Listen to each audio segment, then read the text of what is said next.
Monsieur le ministre, Madame la présidente de la commission des affaires sociales, monsieur le rapporteur, mes chers collègues. Monsieur le ministre, je suis heureux de vous retrouver pour parler retraite parce que ça me rappelle un grand moment lorsque nous avons débattu ensemble du projet de loi sur les retraites. Et pour tout vous dire, je profitais d'être à la petite tribune pour faire mes commissions.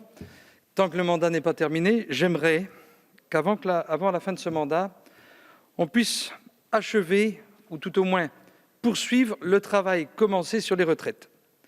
Et je le dis tout de go, c'est l'occasion pour moi de rappeler quelques principes que les centristes, notamment celles et ceux du groupe UDI, pour lesquels ils militent depuis un certain nombre d'années, c'est la mise en extinction des régimes spéciaux de retraite, la convergence publique-privée, et ensuite le parachèvement de notre projet de loi sur les retraites, c'est-à-dire l'instauration d'un régime universel de retraite par points.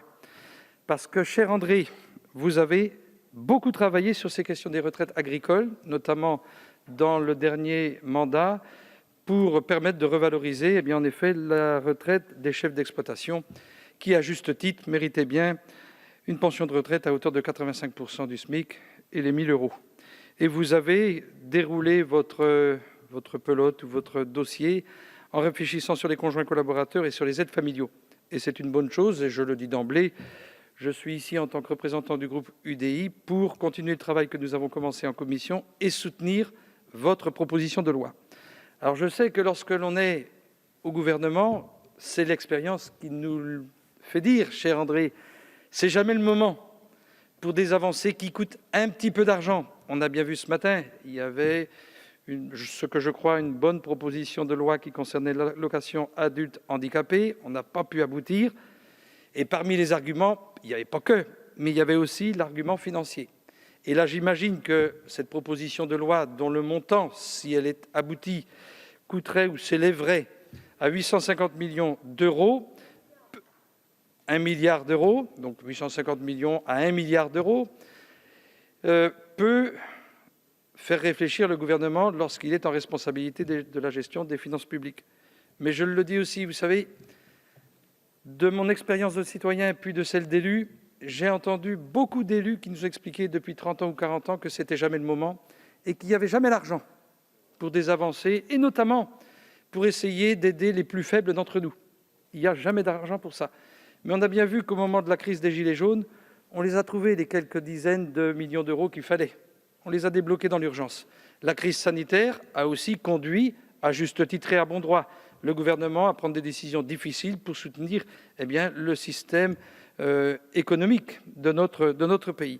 Et ce que j'aimerais, c'est qu'en effet, pour ces agriculteurs qui, disons-le, n'avaient pas un statut à la hauteur des efforts qu'ils fournissaient, qui n'avaient pas non plus un niveau de cotisation qui était approprié, notamment pour celles et ceux qui étaient soit chefs d'exploitation ou soit conjoints ou aides familiaux, il y a matière à corriger. J'ai apprécié, monsieur le ministre, que dans votre propos introductif, vous portiez le regard sur la question des indépendants. On en a parlé en commission, notamment avec, naturellement, le rapporteur André Chassaigne, mais aussi Nicolas Turquois, toutes celles et ceux, les artisans, les commerçants, qui sont aussi des femmes et des hommes qui travaillent dur, qui ont des caisses de solidarité qui ne sont pas à hauteur des enjeux. Et c'est bien pour ça que je félicite le groupe de la gauche démocrate et républicaine et André Chassaigne pour sa persévérance sur ces sujets. Et je voulais aussi rappeler qu'il est nécessaire que nous ayons des avancées sur ces sujets parce que les Français acceptent de moins en moins ces injustices. Et ils les vivent comme des différences qui sont vécues comme des injustices naturellement, mais aussi comme des humiliations. Et lorsque, dans une population, on sait que le plus important, c'est la cohésion, et je pense qu'en 2021, s'il y a un sujet qui nous préoccupe encore plus aujourd'hui qu'hier, c'est la cohésion de la population, je pense qu'en effet, il faut travailler à corriger les inégalités. Voilà les quelques mots, monsieur le ministre, madame la présidente de la commission, monsieur le rapporteur, que je souhaitais exprimer à ce stade.